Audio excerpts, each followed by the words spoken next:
और अब NDTV India की एक अहम खबर का असर। एनडीटीवी ने फरवरी के महीने में भोपाल नगर निगम में अनुग्रह राशि यानी एक्स ग्रेशिया घोटाले का खुलासा किया था। 4 महीने बाद मध्य प्रदेश की लोकायुक्त पुलिस ने इस घोटाले की जांच के बाद 17 अधिकारियों और कर्मचारियों के खिलाफ केस दर्ज कर लिया है।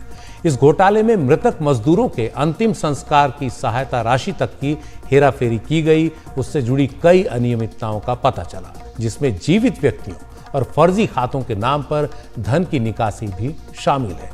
कफन तक लोगों ने नहीं छोड़े, उसमें भी गबन किया गया।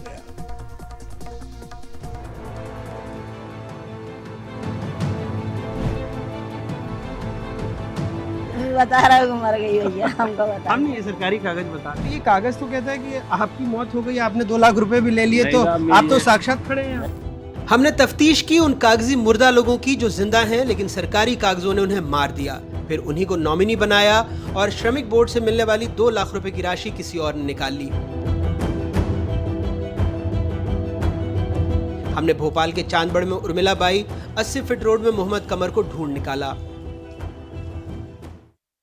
बता रहा हूँ मर गई भैया, हमको बता। हमने ये सरकारी कागज बता रहे हैं और ये भी बता रहे हैं कि आपके नाम पर इस खाते में 90271 बाकी जो भी है 3167 इसमें 2 लाख रुपए मिल गए हैं आपको। नहीं हुए न हमारी न जिंदगी में, तो न 2 लाख मिले, मुझे कुछ भी नहीं मिला। मुझे तो मैं तो भैया चौका बर्तन करती थी, झाड़ू पोछा भी छोड़े मैंने 2-1 साल हुई जब से ये हटे का आया था ना, जब से छोड़ा मैंने काम, जब से गई नहीं कहीं काम करने, जाने नहीं देते बच्चे।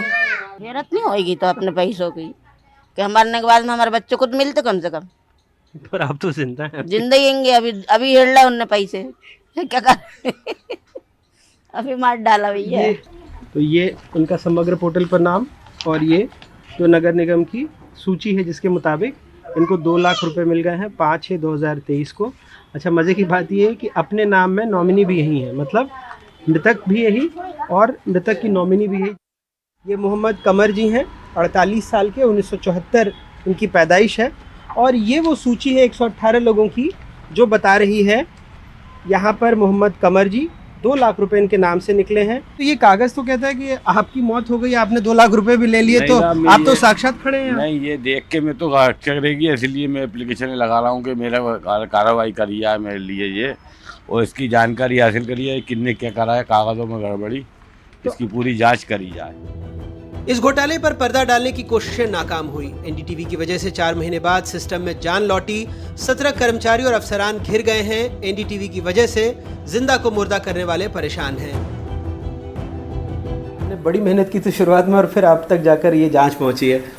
एनडीटीवी का मैं बहुत बहुत शुक्रिया अदा करना चाहूँगा कि एक बहुत बड़े भ्रष्टाचार के मुद्दे को आपने उठाया। उसके बाद से फिर इस प्रकरण को जैसे शिकायत आई तो यहाँ पर जांच पर ये संबल योजना के अंतर्गत यह पाया गया कि बहुत सारे फर्जी दस्तावेजों के आधार पर मृतक को वो खुद की नॉमिनी बनाते हुए वो संबल योजना के लाभ लेते हुए उनके पैसे निकाल लिए गए।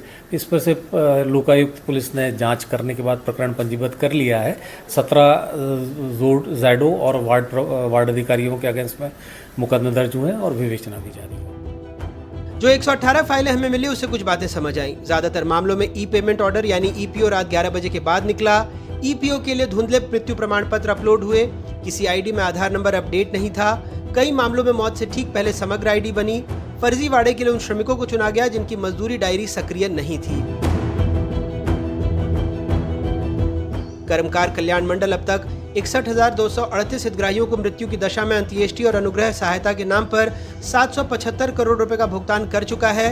पंजीकृत श्रमिकों को योजना के तहत अंत्येष्टि सहायता में 6,000, सामान्य मृत्यु में 2 लाख और दुर्घटना में मृत्यु पर 4 लाख की सहायता मिलती है।